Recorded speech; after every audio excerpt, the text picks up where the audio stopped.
مجھے ایک ایسی خاتون سمیرہ کے ساتھ سفر کرنے کا موقع ملا جو اوبر کی گاڑی چلاتی تھی۔ میرے بہت شش و پنج میں تھا جب میں نے اسے کال کی، بہرحال وہ مجھے لینے کے لیے پہنچی تو میں نے اس سے پوچھا میں آگے بیٹھوں یا پیچھے، تو اس نے کہا آگے بیٹھ جائیں۔ میں پوچھنے کے باوجود نیچے بیٹھ گیا۔ کچھ خاموشی کے بعد اس نے بات شروع کی تو کہنے لگی کہ اب پہلے عید ہیں جنہوں نے پوچھا اور پوچھنے کے باوجود سینچو بیٹے گئے۔ ہمارے معاشرے میں مرد مجبور عورت کا فائدہ اٹھاتے ہیں۔ وہ مجھے بتانے لگی کہ اکثر لوگ جو میرے ساتھ سفر کرتے ہیں وہ فرنٹ سیٹ پر بیٹھتے ہیں، تو جب میں گیئر لگاتی ہوں تو وہ مجھے جان بوجھ کر کوہنی سے چھونے کی کوشش کرتے ہیں، حتیٰ کہ میں جب رائڈ ختم کر ہوں تو وہ مجھے راتوں کو کال کرتے ہیں تو پھر مجھے مجبورنہ اکثر کٹرز کے نمبر بلاک کرنے پڑتے ہیں۔ عورت کیوں سب کچھ نہیں کر سکتی؟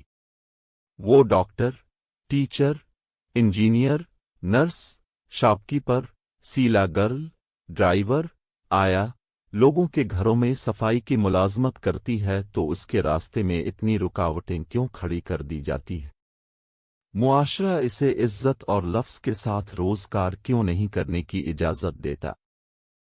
اس کی بھی تو کوئی گھریلو مجبوری ہو سکتی ہے۔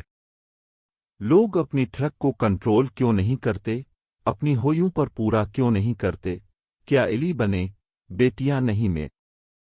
سمیرہ نے اپنے اوبر ڈرائیور بنے کی مجھے اپنی روداد سنائی کہ اس کے والد تقریباً اندھے ہو چکے ہیں اور اس کی والدہ ایک گھر میں کام کرتی ہیں۔ اوبر میں آنے سے پہلے اس نے ڈرائیونگ سیکھی، لیکن اس کے پاس بڑھئے اپنی گاڑی خریدے کے پیسے نہیں تھے، سو اس نے تنخواہ پر کسی کی گاڑی چلانا شروع کر دی۔ وہ ایک کمرے کے گھر میں رہتی ہے اور اکثر گھر کا کرایہ دینے اور بہن بھائیوں کے اخراجات پورے کرنے کے لیے اسے 14 گھنٹے بھی کام کرنا پڑتا ہے۔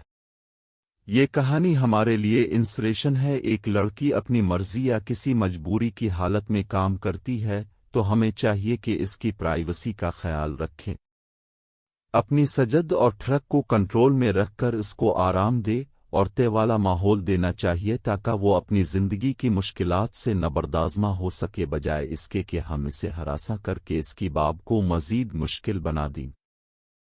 شکریہ۔